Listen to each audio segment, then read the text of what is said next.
రేపకడ మేలుకొని యఘనాపకమతిదంత ధావన విధిజ్ఞుండై తా పుణ్యకాష్టమున మౌనోపేతుండగుచు వలయునొనరింపంగన్.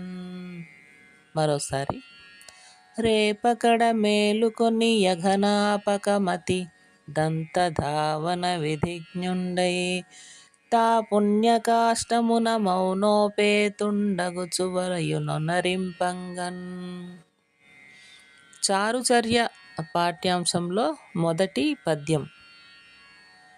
దీనిలో దంతధావన పద్ధతిని గురించి వివరిస్తూ ఉన్నారు.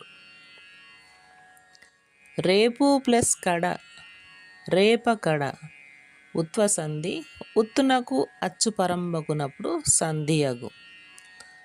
రేపకడ అంటే ప్రాతకాలమున, తెల్లవారుజామున, ఉదయాన్నే, మేలుకొని నిద్రలేచి, అఘనాపకమతి అంటే నిష్కల్మషమైన మనస్సుతో,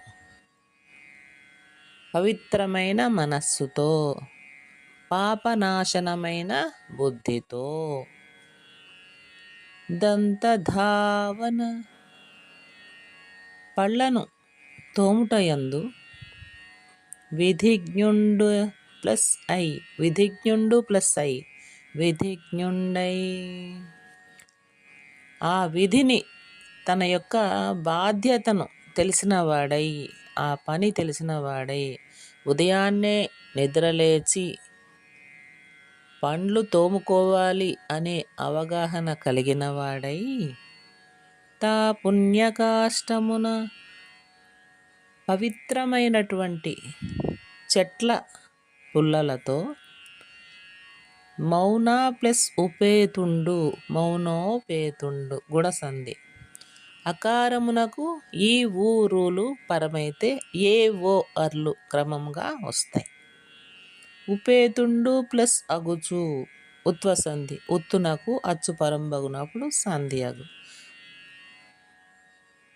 మౌనాన్ని పాటిస్తూ వనరింపంగన్ వలయు చేయవలయును. మౌనంగా పవిత్రమైన పుల్లలతో పండ్లను తోముకోవాలి. ప్రతిరోజు ప్రాతకాలంలోనే నిద్ర నుండి మేల్కోవాలి.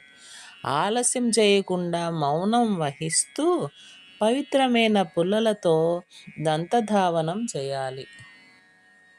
ఉదయాన్నే నిద్రలేచి పండ్లను తోముకోవాలి.